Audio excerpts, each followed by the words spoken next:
Good afternoon, everybody, and welcome to It's Time to Get Your You Know What Together. Today, we have a special guest, and we'll be talking about elder law. But let me tell you a little bit about our program and introduce our guest speaker and all our terms and conditions here, okay?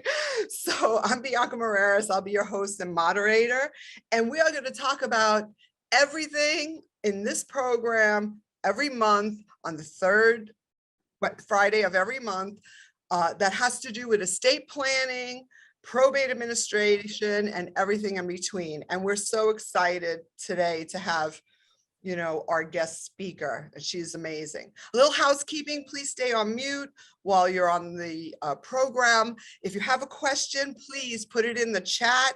We're happy to answer any of your questions. We won't mention your name to keep you, private and anonymous. Or you could raise your hand. We're happy to have you speak with us about anything that's on your mind. Today, we have a wonderful guest, Bobbi Meloro, and she is with Meloro Law. She specializes in helping seniors and those with special needs protect their assets and qualify for Medicaid when their need is there for long-term care. She has 5-star reviews, which is awesome, and many happy clients. She has won lots of awards and accolades over the years. Bobbi is a member of the National and State Association of Elder Law Attorneys and a member and graduate of Elder Law College. She has over 22 years experience as a lawyer and is extremely active in the legal and the local community, serving for decades as a volunteer with her church and a Girl Scout leader. She spends her free time with her husband of 28 years, and she has 3 lovely children ranging from 23 to 13. And of course, she takes care of her parents, who are both 85 years old. Welcome, Bobbi. Thank you so much, Bianca, for that warm introduction. Samantha, thank you for having me, and great to see so many people joining us today. I see lots of familiar faces. That's awesome. Samantha, If you'd like to say a few words. Yeah, we are so excited to have you. This is the second time we've had Bobbi on. Bobbi is a friend and colleague, and she is we don't like to use the term expert in our legal field, but she is really very well versed in this area. It's so important to understand because there are resources out there, nursing home, assisted living facility, in-home care. This is all really expensive and can be very stressful on both the children and the person needing the care. Even if they have some resources, you can be quickly drained from all of those. So Bobbi is here today to give us some basic info. She's going to cover a lot, but it can get very complicated. So I want anybody to feel free to reach out to Bobbi afterwards. She'll post her. Please put your email in the chat box up there. And if you're not sure how to get in touch with her, feel free to circle back to either me or Bianca for Bobbi's info. Elder law area goes hand in hand with what we do here. Our firm is strictly focused on estate planning and probate and trust administration. So we, one of our kind of slogans is plan ahead before you're dead. We do the document planning, and then we do the other side after somebody's passed away. If they have some sort of administration that's either going through court, or if they planned properly and they have assets in a trust, we do all that. But we don't do the elder law side. So we refer a lot of cases over to Bobbi, and she does a fantastic job. She's really, really good at this stuff. So we are so excited to have her here, and we will be recording this and blurring out everybody's faces. So if you have to run out or you have a friend that missed it, we will post it to our YouTube channel, which is at the top right side of our website. You can see this Zoominar as well as all of our past Zoominars up there. Okay. Well, thank you, Samantha, for introducing yourself. But I want to add that you also you hold your CPA and that you have been in business for over 20 years. And you're just so very helpful. And both of you make such a great combination for anyone that's going through this planning process. I'm a business coach and consultant, and I'm just happy to be here with you all. So some of the questions we're going to ask are routine questions that Bobbi has come across in all these years. So we're going to go through this, but I'm sure something will spark something within you to participate. So Bobbi, let's get started. Doesn't Medicare help with nursing home costs? So no, that's a big misconception. There's a huge difference between Medicare and Medicaid. Medicare is your health insurance for people who are over 65 that you're permitted to enroll in. It covers things like hospital stays and doctor's visits and prescriptions. It does not cover long-term care. And when I use that term, I'm thinking of a home health aide coming to the home when you need assistance with things, assisted living or nursing home care. Medicare does not cover that type of thing. So there's a separate government program called the Medicaid long-term care program that is available that many people don't know about. Oh, okay. Thank you for that clarification. I always get mixed up. What do you mean by long-term care though? Can you clarify that? Sure. So it could be, when people start to age and maybe have an illness or a diagnosis and they can't get around as easily as they could before. Maybe they need a walker now. Maybe they can't drive and they can't shop. They need assistance with these activities of daily living, they're called. And that could be a home health aide that comes to the home a few hours a week. And it could be more serious. It could be at the one end of the spectrum is that home health aide part-time. The other end of the spectrum is a 24/7 care in a skilled nursing facility. And then there's various things in between. So it's really just when people need a hand as they get older. Oh, great. Thank you. What does long-term care cost? It's so expensive, so expensive. So it can run on the low end for that part-time home health aide I was mentioning. You're looking at about $1,500 a month. Those folks cost $20 an hour. Assisted living is somewhere in the middle. The average cost, there's studies done of this, the average cost in South Florida for assisted living is $4,300 a month or so. And the average cost for this 24/7 skilled nursing care is upwards of $9,000 a month.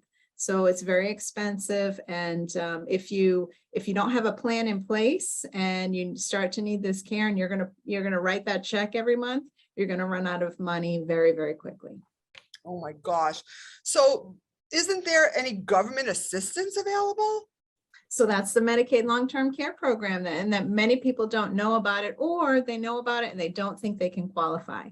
So what we do is we take a look at, because it's based on financial need. So we'll take a look at your income and your assets. We'll let you know if you do qualify, and if you don't qualify, we know the Medicaid rules very well.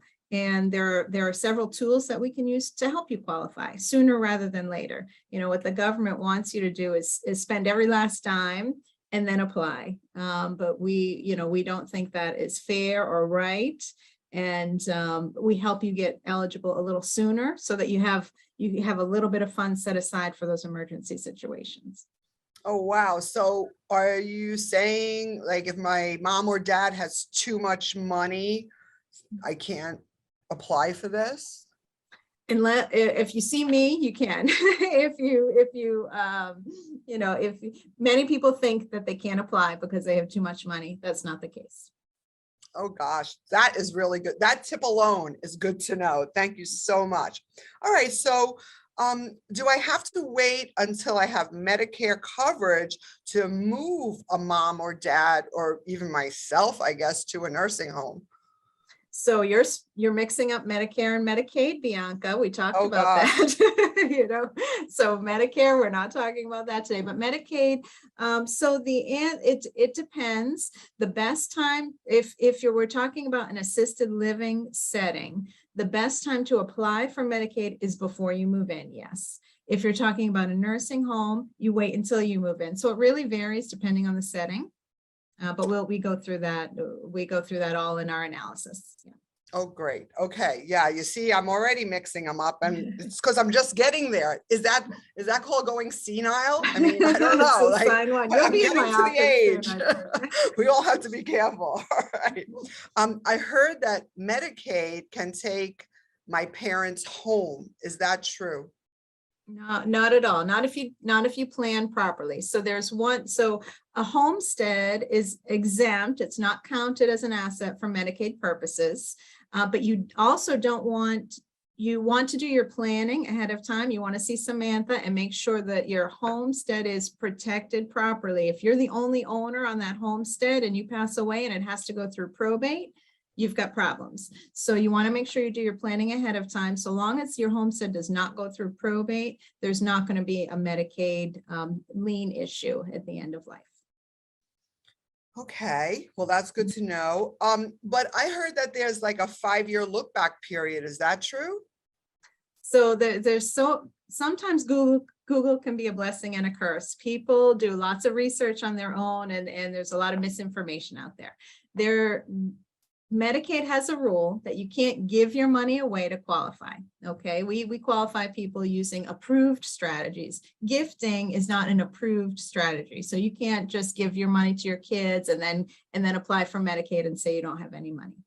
If you do that, there's a 5-year look back period on gifts. And so if you want to give all your money away to your kids today, then you can't apply for Medicaid until 5 years have gone by.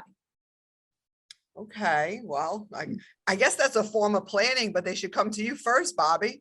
A lot Right. of times people don't have 5 years to wait, so that's not a good strategy. That is true. We never know what tomorrow will bring. That's For right. And I sure. always say, if I had a crystal ball, it would make my job so much easier. Awesome. I think We have a crystal ball. Yeah, I We was have gonna one in our say. conference room, but I use it Perfect. as a prop and I say, well, I got that on Amazon and it doesn't work. So sorry. It doesn't work. Hilarious. Yeah, I was gonna say that. I've seen that crystal ball. Okay, so mom and dad does not need long-term care yet. Is there anything I should be doing now to prepare in case it is needed in the future?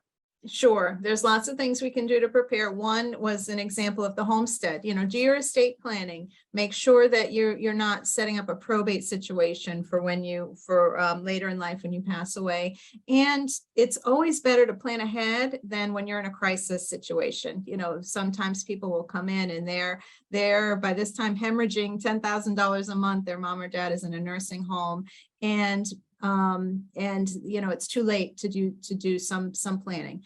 The most important thing you can do today, your parents can do today, is have a good, solid, comprehensive, durable power of attorney in place.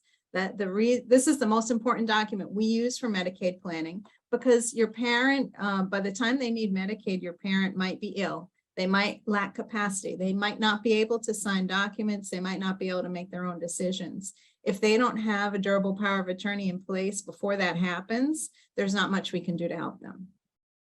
You'll really be faced with a guardianship situation, which is the worst case scenario. You have to go to court. You have to be appointed as a legal guardian for your parents. And then you have court oversight to deal with for the rest of their life. They're going to be watching every penny that's spent. They're going to be watching what you're doing. So the durable power of attorney, if you walk away today with not knowing one more thing, the durable power of attorney, do it now, do it today, right away. That is great advice. I just want to share on my own experience. I just had to go through that with my Cuban husband's mother, because supposedly Cubans don't do that. They don't get, the power of attorney. And we just had to go through a 3-month process for guardianship, emergency hearing, and then finally final hearing. And in the meantime, we couldn't really take care of her ourselves, and it was horrible. So yes, what Bobbi is saying, don't let that happen to you. Samantha, do you want to chime in on any of these items before we open it up to the floor? That's all the questions I have right now. Bobbi may have some more stuff to add, but I would just say I mirror what Bobbi says, even just on the estate planning side with a younger client. I often say the durable power of attorney is one of the most important documents you can do. And it depends on your circumstances, of course. Sometimes other ones based upon your circumstances become more important. But that power of attorney, there's no replacement for that other than the court administered guardianship. And that is, as Bobbi says, a horrible, as both you say, horrible experience. It's so expensive. It's so invasive. It's so time consuming. It takes all your control away. And it's so easily avoidable with two documents, really, the healthcare as well. But the power of attorney is just even more important than the healthcare surrogate oftentimes. So important. And those get done in doing your estate planning. Sometimes, we just do those incapacity documents for somebody that doesn't really need the other documents, or they can't afford them, or they just don't want to do them. At a minimum, at least do a healthcare surrogate and a durable power of attorney. But of course, even better to do your will and a revocable trust, because revocable trusts are super important as well for avoiding probate and protecting your beneficiaries from a whole list of bad circumstances. So back to Bobbi. Back to The Bobbi. way we kind of break that up is that the way I look at it is that your durable power of attorney and your healthcare advance directives, those protect you while you're still living if you become sick. And on the other end, you have your will, your revocable trust, your deeds. Those just deal with how your stuff gets distributed after you pass away. But the critical things are if I get sick, who's going to be able to take care of me? What's going to happen? That's where your durable power of attorney and your healthcare advance directives come into play. People don't realize that they need them. Sometimes spouses think they can do things for their spouse just by virtue of the law. It's not true, unless it's a jointly owned asset. An insurance company, think of when you call an insurance company or when you call FPL or cable, if you're not the account holder, they won't talk to you. You can't sign documents. They want the account holder on the home. You can't even on the phone. You can't even talk to Comcast without a durable power of attorney. So, it's not just because you're married or because you're somebody's son or daughter. Yeah. Legally, you have no rights unless you have that written document. And even things like real estate, even if they are jointly on, neither one can sign on behalf of the other. So if you try to refinance a mortgage or sell a property, if your spouse is incapacitated, you can't do anything without that durable power of attorney. Now you're going to court to become your spouse's court-appointed guardian, which now your joint assets are getting separated and court supervised half of them, which is horrible. No, absolutely. So we can talk a little bit about what the financial benefits are that are available under the Medicaid long-term care program. So if there's two types of programs for Medicaid long-term care. One program is for the people that need the 24/7 supervision in a nursing home. The other program is called the community-based program, and that's for people who either live at home or live in an assisted living. Those are treated as the same type of setting for Medicaid purposes. The application process for both programs is different, as is the financial benefit. So for the nursing home side, for the 27 skilled care side, you can apply once you're admitted and once you financially qualify. And the way the financial benefit works is Medicaid takes a look at the senior's monthly income. They'll see, what does this person get for Social Security, any pension or IRA income they might have. They take a look at their income and they calculate a patient responsibility, which is like a copay based on that income. That's what they will owe the nursing home. So if the nursing home bill, the average bill is $9,000 a month, and the senior's income is, say, $2,000 a month, then they're now saving $7,000 a month because the nursing home is going to cost them $2,000 a month. The Medicaid long-term care program will pay the rest. So it's a significant savings in that setting. On the home care and the assisted living side, if you want to live at home and have a home health aide, or you move into an assisted living and would like some financial assistance, there's a wait list involved in that program because we have so many seniors who want it. You kind of have to get in line. We help you with the whole wait list process. We know there's an interview and a screening process that they'll do to determine how long you have to wait for benefits. We help you with all of that. But once you go through that process, you're called off the wait list.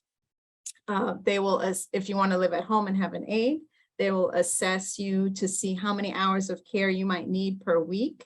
It's always very low, it's just like, and you have to go back and forth and try to get more hours. They usually start with 16 hours a week, and they'll send a home health aide to your home free of charge for those 16 hours a week. You can always supplement if you need to privately and try to get more hours through that program.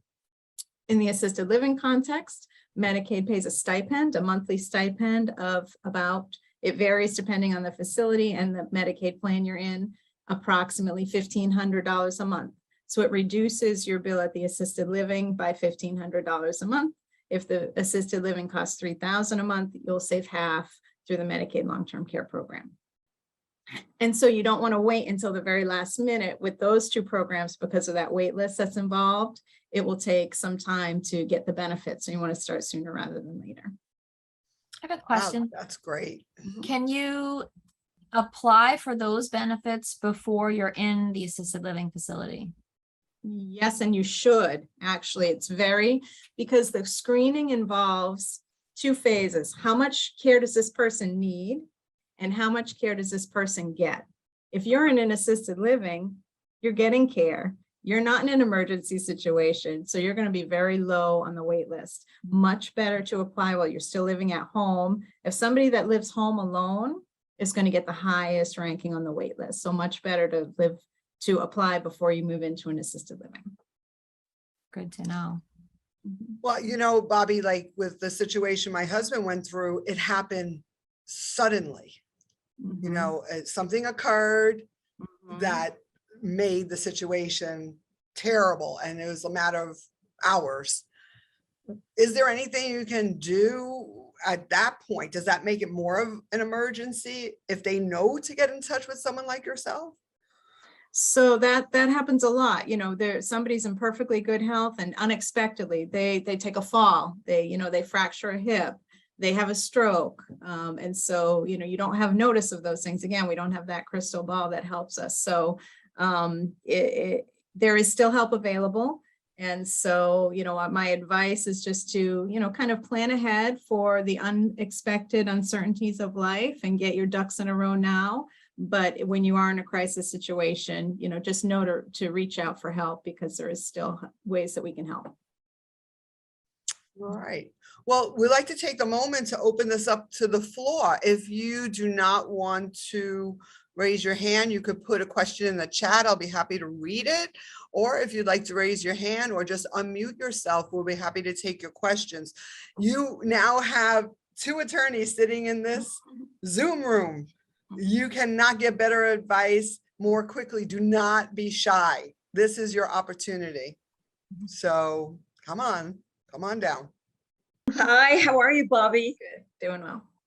What do you know what determines why each of these providers that pay for that long-term care stipend in an assisted living environment, why the four providers charge different rates or different stipends? That's a great question. Yeah, it's based on contracts that they have. So there are four Medicaid long-term care plan providers in Florida. One is called Simply, one is called Florida Community Cares, one is called Humana, and so there are four different plans that you can choose from. We kind of walk you through that as well. But what you want to do is, if you're looking at a specific, we try to tell people ahead of time, if you're looking at a specific assisted living facility that you like, find out, A, do they accept Medicaid? And B, if yes, what plans do they accept? And then the third question, how much does each plan pay? Because sometimes they accept more than one.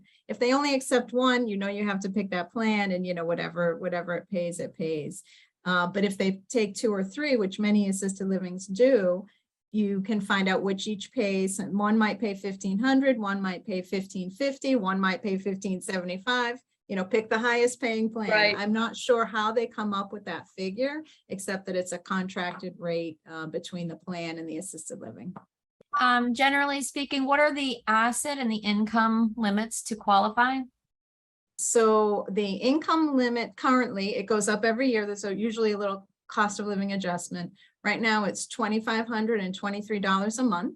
And so if you make less than that, you qualify from an income perspective. If you make more than that, we can help you qualify using something called a qualified income trust.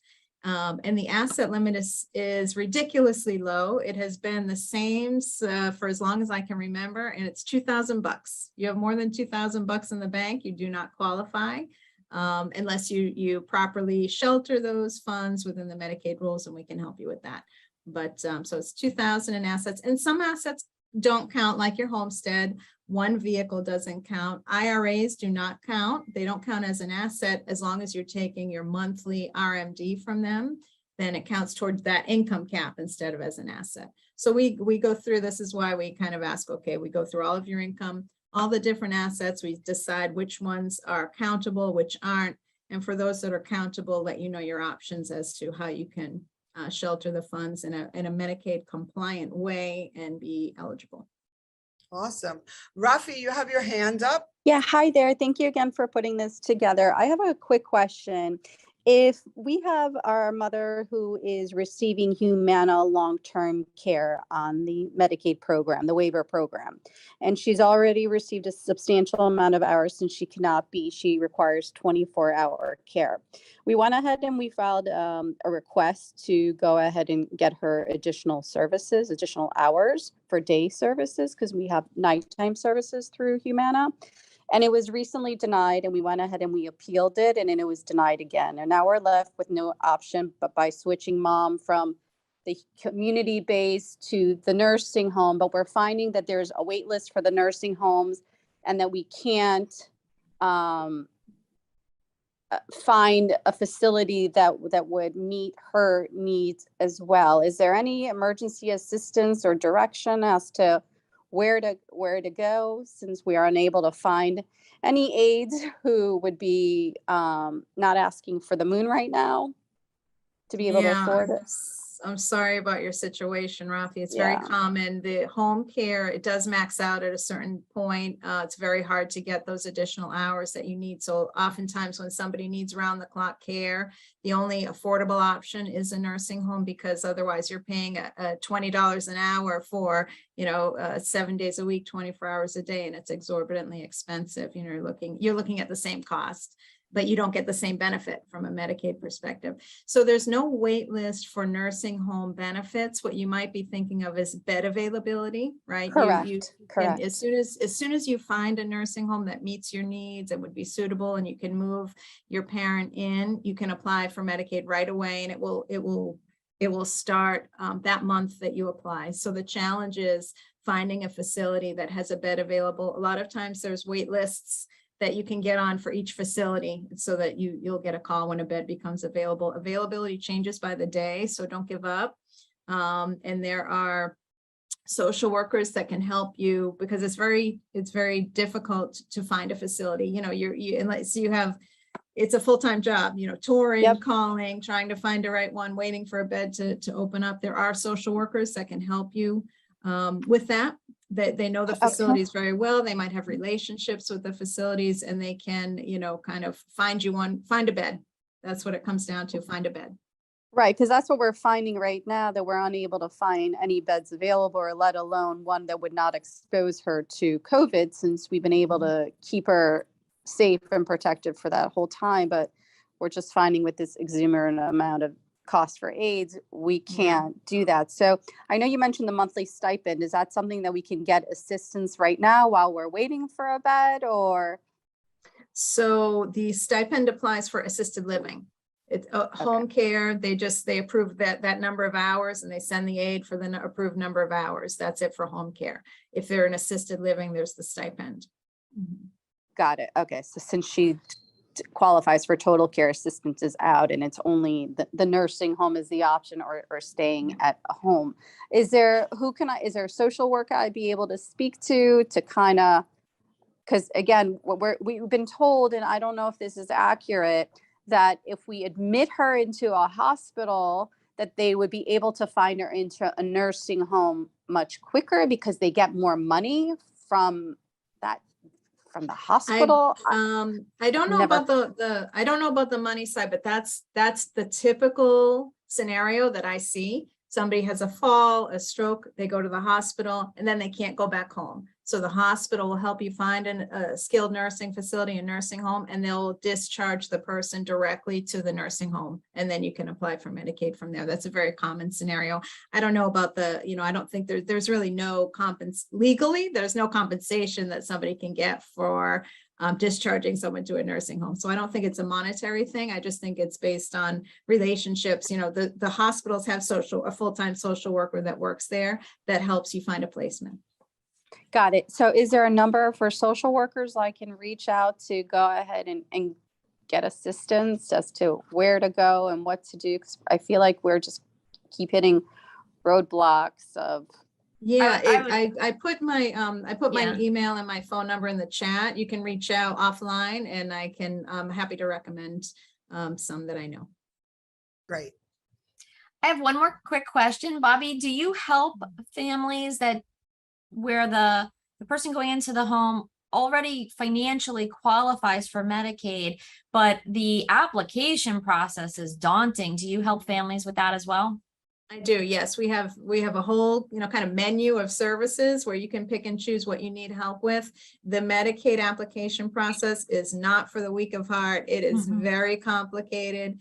People mess it up all the time. And if you mess it up, you get a denial and you're back to square one. Get help with it. It's super difficult to get Medicaid. It's not easy, and on purpose, it's not easy because, they really have limited resources. Yeah. So only the people who, do it the right way end up getting the benefits. So yeah, And if get you some miss help. out on 1 month, you're out of pocket $9,000 perhaps. That's right.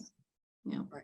Yeah, this is one situation where everyone should be going to these experts because you just never know. And we're all aging out, right? We're all climbing that ladder of age. And these two young ladies, they're just amazing at what they do, and they're totally qualified. Well, our program is coming to a close, but I want to remind you, you are more than welcome to reach out to Bobbi or Samantha. They are happy to take your call, give you a short consult, give you the ability to ask some questions. And with that being said, I just want to let you know that we're here. Samantha, are we going to continue the rest of the year with the programs? We will have, at this point, we're looking at September and October, and we're going to take a break in November and December. Perfect. So just to let you know, we will be back here in September, the third Friday from 12 to 12:30. We always have different conversations. We have wonderful guest speakers from time to time. Bobbi's our superstar. So please keep a lookout for our emails. Let us know anything that you need, and always can visit Samantha Fitzgerald at her website as well as Bobbi. And we are just happy that you are here with us. Please visit our website at Samantha Fitzgerald for about 2 years worth of unbelievable programs with unbelievable information. I'm Bianca Moreras. I want to thank you all for coming. Samantha, did you want to close? I just want to say thank you, everybody, for coming. I hope you learned something, and have an awesome weekend.